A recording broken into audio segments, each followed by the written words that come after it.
Under the expansive sky, Bess stands serenely amidst a dilapidated fence. Giles appears, his face a mask of exasperation as he cries, "Bess, you rascal! Not again!" Under the open sky, Giles crafts a robust fence, each post a testament to his resolve. Bess watches with mild interest, her presence a silent approval of his efforts. Later, Giles returns to find Bess calmly grazing where she shouldn't be. Frustration boils over as Giles throws his hat to the ground. Giles, with a deep breath, finishes his masterpiece, a fence constructed from wire, metal, and tractor tires. Bess observes the enclosure, head tilted as if studying an abstract sculpture. The following morning, Giles discovers Bess calmly munching on leaves from a tree in the adjacent field. A neat, cow-sized opening in the fence reveals Bess's ingenuity. Giles sits on a stool, his posture reflecting deep despair. Bess approaches and nudges him gently, seeking comfort. Giles sighs, stroking Bess's head as a spark of inspiration ignites within him. "Maybe you're just lonely, eh, Bess?" Giles murmurs. A new plan forming, Giles guides Daisy into the open field, where she is greeted by Bess. Bess approaches Daisy, their bond forming instantly as they nuzzle affectionately. Giles, moved by the cow's interaction, smiles softly, his heart warmed by the simple connection. Well, it'll be. All she needed was a friend. Bess and Daisy stand side by side, sharing a quiet moment as the sun begins its descent. Giles watches over them, a silent guardian as the tranquil scene unfolds. The sunset bathes the farm in a golden light, painting the sky with hues of warmth and serenity. Lush fields stretch under the sun, divided by a simple wooden fence, as Neighbor carefully tends his crop. On the other side, Farmer watches Bessie as she repeatedly breaks through the fence to feast in Neighbor's field. Neighbor shouts, "Farmer, keep Bessie on your side. My crops cannot withstand her appetite." Farmer responds.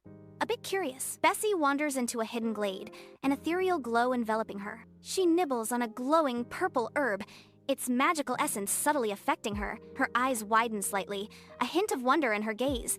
Yet she remains composed. Agatha stares at the overflowing buckets of milk, her eyes wide with disbelief as the excess spills onto the table and floor. The farmer leaps with joy, his face flushed as he exclaims, "We're rich, Agatha! Rich!" Agatha's expression turns wary. "This much milk? It's not natural. Are you sure this is a blessing and not a curse?" The neighbor surveys his barren field, a wasteland left by Bessie's insatiable hunger.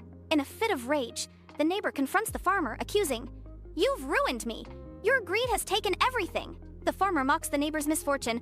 "Perhaps you should have gotten yourself a magic cow, old man." Bessie stands calmly, munching on the last sprigs of grass, uttering a simple moo. Under the tempest's brutal assault, Bessie, the dairy cow, succumbs, collapsing to the earth, her milk now a memory. The farmer, weathered and desperate, futilely attempts to coax life from her, his greed now a crushing burden. From a distance, Agatha observes, her expression a mix of pity and resignation as she witnesses the desolation wrought by unchecked desire.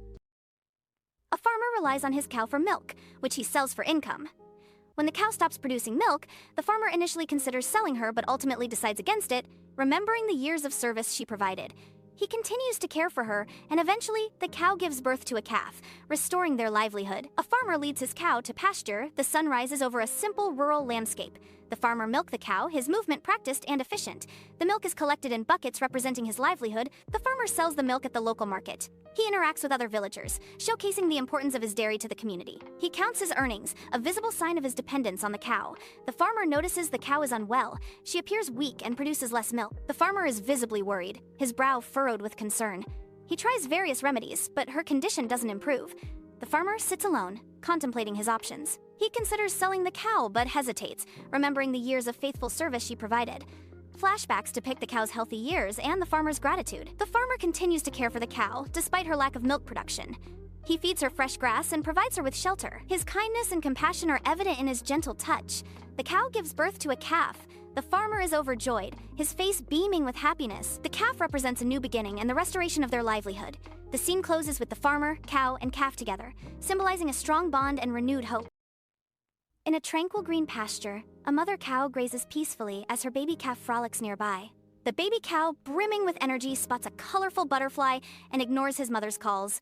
He chases after the butterfly, venturing further from his mother. Drawn by the butterfly's dance, the baby cow arrives at the riverbank, his eyes wide with innocent wonder. Ignoring the frantic calls of his mother, his curiosity leads him to the water's edge, where disaster strikes. He slips, the rushing river engulfs him, and panic floods his innocent eyes. The mother cow rushes to the bank, terror in her eyes, desperately trying to save her child from the unforgiving current.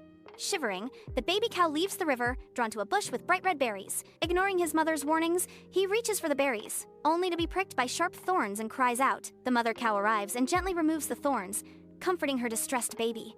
As the sun sets, painting the sky with vibrant colors, the baby cow nestles against his mother in the green pasture. The mother cow licks her baby, her eyes reflecting deep affection and relief.